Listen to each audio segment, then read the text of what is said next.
بسم اللہ الرحمن الرحیم 15ویں فصل۔ یہ آیت ہم پڑھتے ہیں تاکہ گزشتہ دروس پر تاکید ہو جائے۔ وَيُسَبِّحُ الرَّعْدُ بِحَمْدِهِ وَالْمَلَائِكَةُ مِنْ خِيفَتِهِ وَيُرْسِلُ الصَّوَاعِقَ فَيُصِيبُ بِهَا مَنْ يَشَاءُ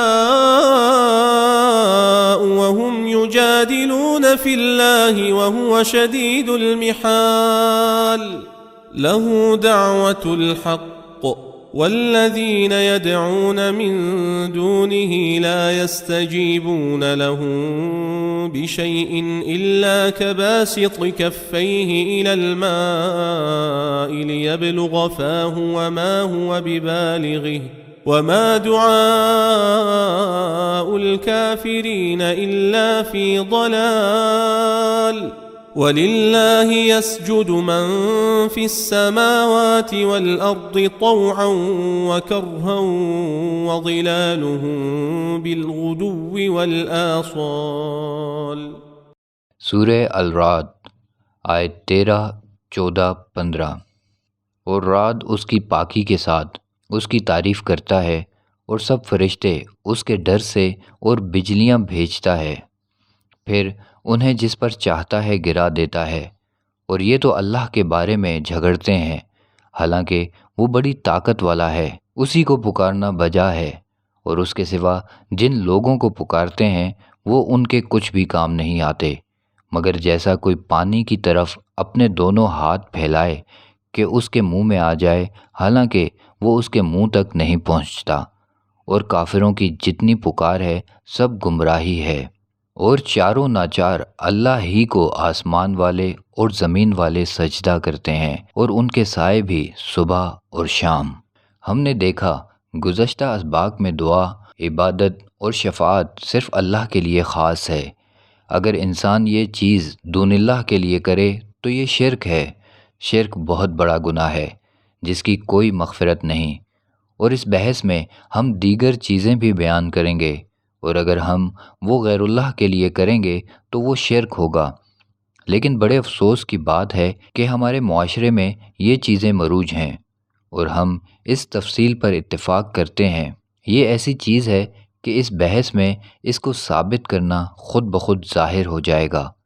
پہلا مسئلہ جانوروں کی قربانی کا اللہ کے لیے کرنا عبادت ہے، اور غیر اللہ کے لیے قربانی کرنا شرک ہے۔ اللہ نے فرمایا صرف اس کی ذات کے لیے قربانی کرو۔ اس کا ارشاد گرامی ہے، بسم اللہ الرحمن الرحیم، اِنَّا أَعْطَيْنَاكَ الْكَوْثَرَ فَصَلِّ لِرَبِّكَ وَانْحَرْ إِنَّ شَانِئَكَ هُوَ الْأَبْتَرُ۔ سورہ کوثر آیت 1، 2، 3۔ بے شک ہم نے آپ کو کوثر دی، بس اپنے رب کے لیے نماز پڑھیے اور قربانی کیجیے، بے شک آپ کا دشمن ہی بے نام و نشان ہے۔ اور اس نے حکم دیا کہ صرف کعبہ کا ہی طواف ہو، کیونکہ دیگر مقامات کا طواف جیسے معابد، قبور اور ان کی زیارات شرک ہیں۔ اس کا ارشاد گرامی ہے، ثم ليقضوا تفثهم وليوفوا نذورهم وليطوفوا بالبيت العتيق۔ سورہ حج آیت 29۔ پھر چاہیے کہ اپنا میل کچیل دور کریں اور اپنی نظریں پوری کریں اور خانہ قدیم کعبہ کا طواف کریں، یہ جانتے ہوئے کہ اللہ سبحانہ و تعالیٰ کا حکم جس پر ہم ایمان رکھتے ہیں قرآن کے ذریعے، یا وہ جو صرف بعض آیتوں میں چن لیتے ہیں اور قرآن کی تحریف پر ایمان رکھتے ہیں تو وہ کافر ہیں۔ اس کا ارشاد گرامی ہے، ان الذين يكفرون بالله ورسله ويريدون ان يفرقوا بين الله ورسله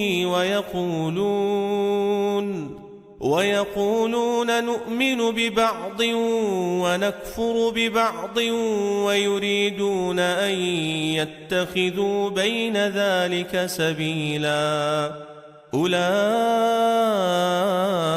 هم الكافرون حقا وأعتدنا للكافرين عذابا مهينا والذين آمنوا بالله ورسله ولم يفرقوا بين أحد منهم أولئك سوف يؤتيهم أجورهم وَكَانَ اللَّهُ غَفُورًا رَحِيمًا۔ سورہ النساء آیت 150، 151، 152۔ بے شک جو لوگ اللہ اور اس کے رسولوں کے ساتھ کفر کرتے ہیں اور چاہتے ہیں کہ اللہ اور اس کے رسولوں کے درمیان فرق رکھیں اور کہتے ہیں کہ ہم بعضوں پر ایمان لائے ہیں اور بعضوں کے منکر ہیں، اور چاہتے ہیں کہ کفر اور ایمان کے درمیان ایک راہ نکالیں، ایسے لوگ یقیناً کافر ہیں اور ہم نے کافروں کے واسطے ذلت کا عذاب تیار کر رکھا ہے۔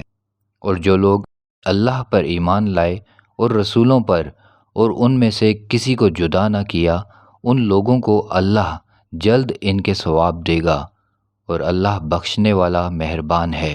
دوسرا مسئلہ یہ ہے کہ وہ کھانا جو غیر اللہ کے نام سے پکایا جائے یا حاجت پوری کرنے کی نیت سے اور ایمان اللہ پر رکھیں تو یہ بڑی قدرت والی بات ہے، اور مومنین سے یہی امید ہے کہ وہ اپنے نفوس کو عظیم رکھیں اور پاکیزہ کھائیں، اور مومن وہ ہیں جو وہ کھانا نہیں کھاتے جو غیر اللہ کے نام پر پکایا گیا ہو، جس طرح اللہ کا ارشاد گرامی ہے، فَكُلُوا مِمَّا ذُكِرَ اسْمُ اللَّهِ عَلَيْهِ إِن كُنتُم بِآيَاتِهِ مُؤْمِنِينَ وَمَا لَكُمْ أَلَّا تَأْكُلُوا مِمَّا ذُكِرَ اسْمُ اللَّهِ عَلَيْهِ وَقَدْ فَصَّلَ لَكُم مَّا حَرَّمَ عَلَيْكُمْ إِلَّا مَا اضْطُرِرْتُمْ إِلَيْهِ وَإِنَّ كَثِيرًا لَيُضِلُّونَ بِأَهْوَائِهِم بِغَيْرِ عِلْمٍ إِنَّ رَبَّكَ هُوَ أَعْلَمُ بِالْمُعْتَدِينَ وَذَرُوا ظَاهِرَ الْإِثْمِ وَبَاطِنَهُ إِنَّ الَّذِينَ يَكْسِبُونَ الْإِثْمَ سَيُجْزَوْنَ بِمَا كَانُوا يَقْتَرِفُونَ وَلَا تَأْكُلُوا مِمَّا لَمْ يُذْكَرِ اسْمُ اللَّهِ عَلَيْهِ وَإِنَّهُ لَفِسْقٌ وَإِنَّ الشَّيَاطِينَ لَيُوحُونَ إِلَىٰ أَوْلِيَائِهِمْ لِيُجَادِلُوكُمْ وَإِنْ أَطَعْتُمُوهُمْ إِنَّكُمْ لَمُشْرِكُونَ۔ سورہ الانعام آیت 118، 119، 120، 121۔ سو تم اپنے جانوروں میں سے کھاؤ جس پر اللہ کا نام لیا گیا ہے، اگر تم اس کے حکم پر ایمان لانے والے ہو۔ کیا وجہ ہے کہ تم وہ چیز نہ کھاؤ جس پر اللہ کا نام لیا گیا ہو، حالانکہ وہ واضح کر چکا ہے جو کچھ اس نے تم پر حرام کیا ہے؟ ہاں، مگر وہ چیز جس کی طرف تم مجبور ہو جاؤ، اور بہت سے لوگ بے علمی کے باعث اپنے خیالات کی بنا پر لوگوں کو بہکاتے ہیں۔ تیرا رب حد سے بڑھنے والوں کو خوب جانتا ہے۔ تم ظاہری اور باطنی سب گناہ چھوڑ دو، بے شک جو لوگ گناہ کرتے ہیں عنقریب اپنے کیے کی سزا پائیں گے۔ اور جس چیز پر اللہ کا نام نہیں لیا گیا اس میں سے نہ کھاؤ، اور بے شک یہ کھانا گناہ ہے، اور بے شک شیطان اپنے دوستوں کے دلوں میں ڈالتے ہیں تاکہ وہ تم سے جھگڑیں، اور اگر تم نے ان کا کہنا مانا تو تم بھی مشرک ہو جاؤ گے۔ اس آیت میں اللہ نے مومنین کو اس بات کا خوف دلایا کہ اگر وہ یہ کھانا جو غیر اللہ کے نام سے پکایا جائے کھائیں تو وہ شرک ہے۔ سنت میں خاص ایام میں منت ماننا غیر اللہ کے نام سے، اور خاص منت ماننا جیسے طعام اور مال اور جانوروں کو ذبح کرنا، ہم پر واجب ہے کہ ہم ایسے کھانوں سے پرہیز کریں۔ یہ صحیح بات ہے کہ ہمارے زمانے میں بہت دسترخوان بچھائے جاتے ہیں جن پر مختلف رنگوں کے کھانے سجائے جاتے ہیں، لیکن حلال کی ایک روٹی ان سب رنگدار کھانوں سے بہتر ہے، اور یہ بات بھی ہے کہ ہم کسی کی نیت کو نہیں جانتے۔ ممکن ان میں سے ایک ایسا ہو جو اللہ کی ذات کے لیے خرچ کرتا ہو، اس لیے نہیں کہ یہ منتیں ان خاص دنوں میں ماننا ان کھانوں کے مزے کو ختم کر دیں گے، کیونکہ اگر کوئی انسان کوئی کھانا بانٹنا چاہے تو سال میں اور بھی بہت دن ہوتے ہیں ان خاص دنوں کے علاوہ۔ گزشتہ فصلوں میں ہم نے لوگوں کے بہت دلائل بیان کیے ہیں، وہ اپنے اللہ کے حکم کو قبول نہیں کرتے، جس طرح شرک کی کثرت ایمان اور عقیدے میں جڑ مضبوط کر چکی ہے تو اس کا پاک کرنا مشکل ہو جاتا ہے۔ کامیاب وہ ہیں جو اپنے نفس کو اللہ کے سپرد کرتے ہیں اور اس سے ہدایت مانگتے ہیں، اور جو اللہ کے احکام کی مخالفت کرتے ہیں اور اس سے نہیں ڈرتے، اور وہ اس بات پر غور نہیں کرتے کہ یہ احکام ان کے سپرد کیے گئے ہیں اور واپس کر لیے جائیں گے، اور وہ گزشتہ صدیوں کے بارے میں غور نہیں کرتے، تو اس کا کیا جواب ہوگا؟ ہم اس کا جواب دیتے ہیں۔ اللہ کا ارشاد گرامی ہے، والذین یحاجون